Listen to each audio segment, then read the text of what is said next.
Hi, in this video we show you how to assemble an Urban Arrow Cargo large or extra large supplied in 2 boxes. Here you can see the pallet with both boxes. The small box contains the rear frame and the handlebars. The big box contains the front frame, the fork with the front wheel and the steering rod.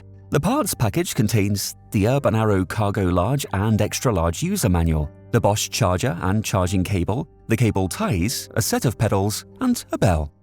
So that's what's in the boxes. Let's build it. Step 1. The front fork. Remove the front frame from the box in order to prepare the bike for assembly.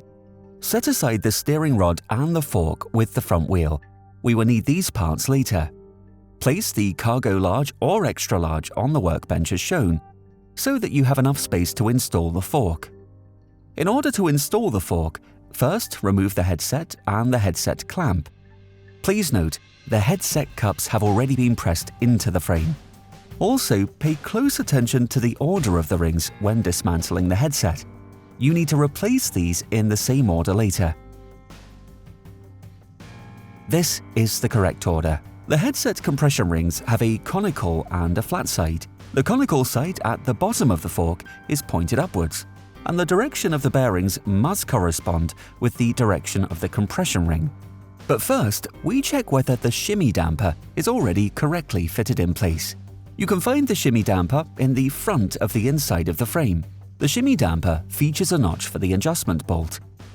For easier assembly, you can apply a bit of grease to the front of the shimmy damper. This will make it stick to the bolt. Now place the shimmy damper in its place in the front of the frame. The bolt on the front of the frame must fall precisely in the notch. Make sure that it remains in the right place.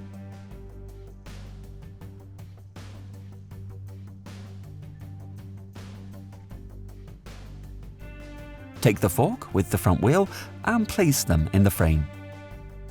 Fit the fork, the bearings, compression ring, spacer, top cover, headset clamp, and the top cap. Prevent play by tightening the top bolt until you feel a bit of resistance. Move the fork back and forth to check this. Check whether the front fork can still turn smoothly, but make sure that there is no play in it. After tightening the top bolt, you can tighten both clamp bolts in turn to 6 Nm. When you're satisfied, move on to the next step. Step 2. Handlebars. Now open the small box to prepare the bike's rear frame for assembly. Before mounting the handlebars and the stem on the steering tube, apply some assembly paste on the star nut and the inside of the stem. This prevents future creaking. Position the stem. Make sure that you don't damage any cables when you do this, particularly mind the hydraulic ones. Lightly tighten the bolt before fully removing the rear frame from the box. Now place the rear frame on the workbench and use as support to balance the bike. Check the direction of the steering tube. This is correctly positioned if the triangle is pointing forwards in the direction of travel. You can now tighten the top bolt on the stem until you feel resistance. Tighten the stem's clamp bolt a bit. Do not tighten it too much yet, because you will need some flexibility in it later. The final angle, orientation, and tightening torque marked on the stem are discussed further in Step 6. Step 3. Connecting front and rear frame. Now place both frame parts on the workbench like this, so we can start connecting them. Pass the lighting wire and brake cable between the front frame and over the cable guides. Make sure that the wire and cable pass over the kickstand. Remove the cover strip on the front of the steering tube and place the brake cable in the cable channel.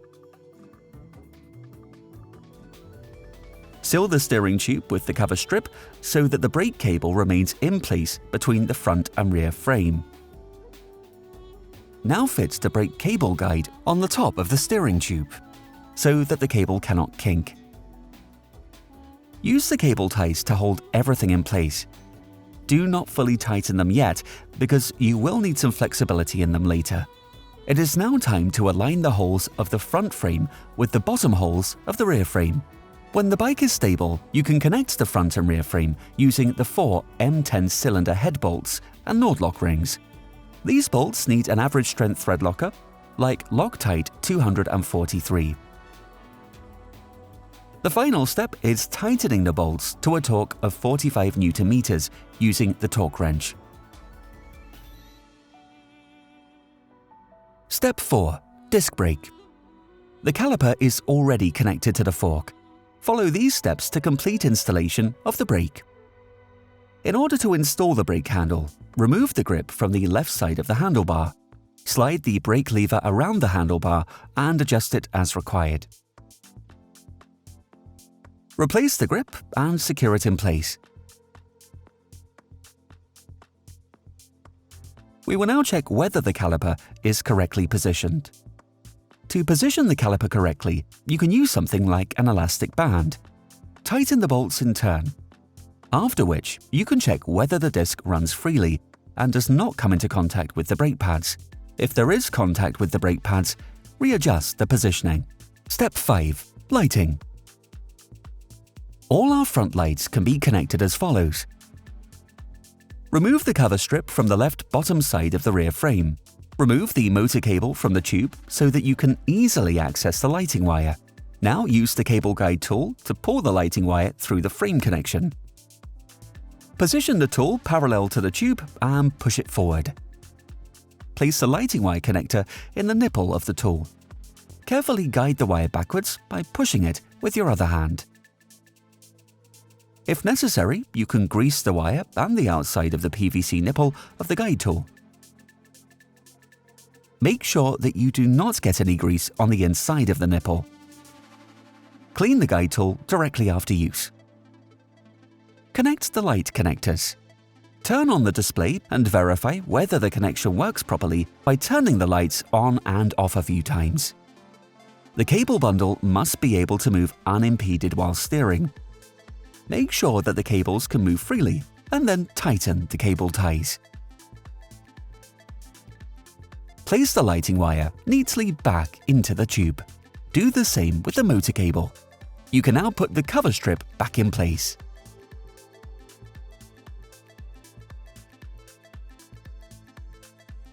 Step 6. Steering rod. First, reposition the steering rod guide for correct installation. That way, it can actually hold the steering rod in place.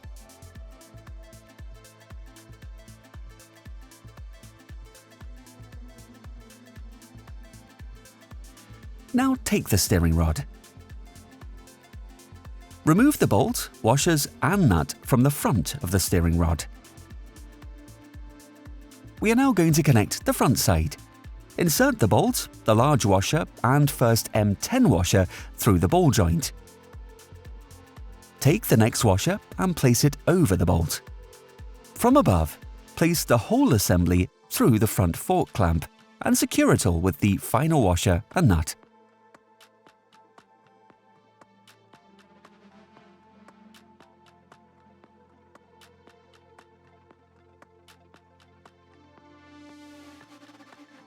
Now remove the bolt, washers and nut from the rear of the steering rod. We are now going to connect the backside. Insert the bolt through the outermost hole on the steering tube flange. Then place the ball joint with the bushing adapters already fitted.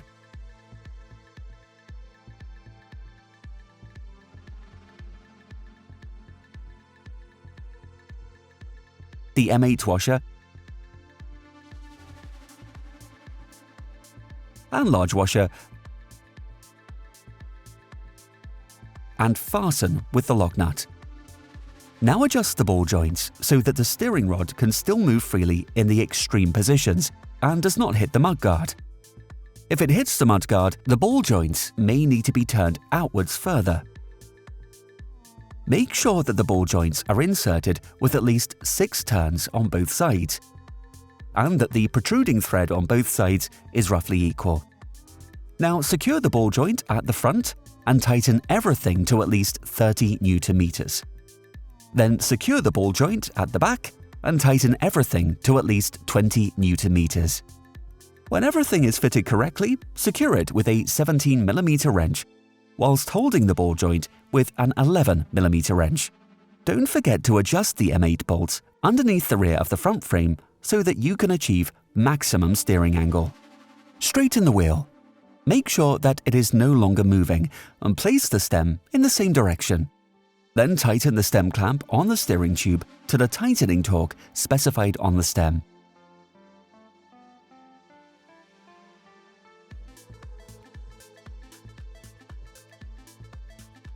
The tightening torque for the handlebar clamp on the stem can be found here.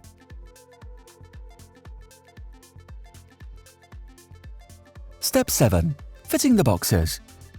Identify which box you want to fit on your cargo large or extra large. Depending on this, choose the right set of wings to support the box. Secure the wings with the bolts from the left and right-hand side of the frame. Now install the box of choice with the supplied wings, bolts, washers, and nuts.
When satisfied, continue to Step 8. Step 8. Pedals. Add some assembly paste and use the pedal wrench to finish the job.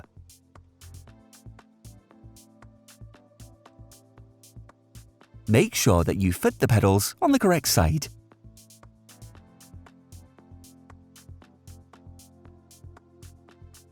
Step 9. Fitting the bell and Bosch settings. Secure the bell so that the customer can use it easily. Connect the Purion display to the computer and use the Bosch dealer software and dongle to carry out updates and adjust the time and language settings if necessary. By default, the first service is set at 500 km and the language to English.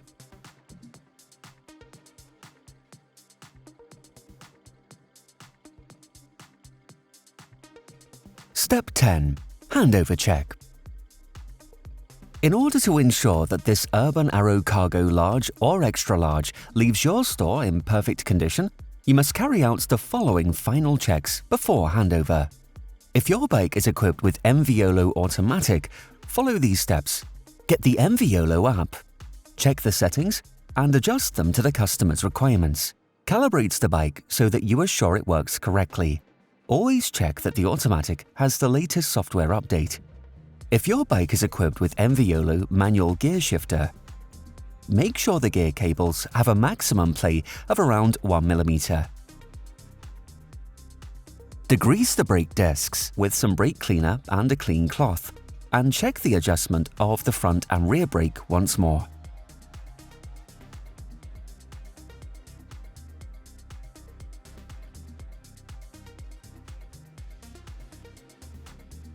Check the spoke tension, alignment of the speed sensor. Check the path of the brake cable to the rear wheel, and make sure that the cable is not touching the wheel or the disc brake, and that the P-clips are tight and straight up so that the brake cable cannot slide through the clips. Frame lock.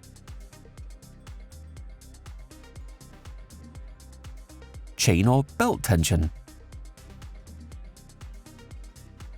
When installing the battery, you must hear a click to be sure that it is properly secured. check the bike computer and its functions. And pull the battery backwards to remove it. You can now place it in the charger. The lights. Tire pressure.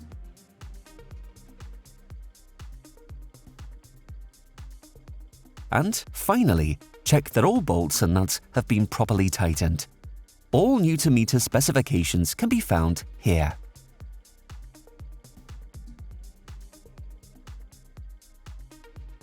The stand is easy to use. After all these checks, carry out a good test ride on the bike so that you can brake in the brake pads or make use of a braking-in machine. Test that the shifter operates smoothly and that the gears work as they should. Give it a polish, and then this brand new Urban Arrow Cargo large or extra large bike is good to go.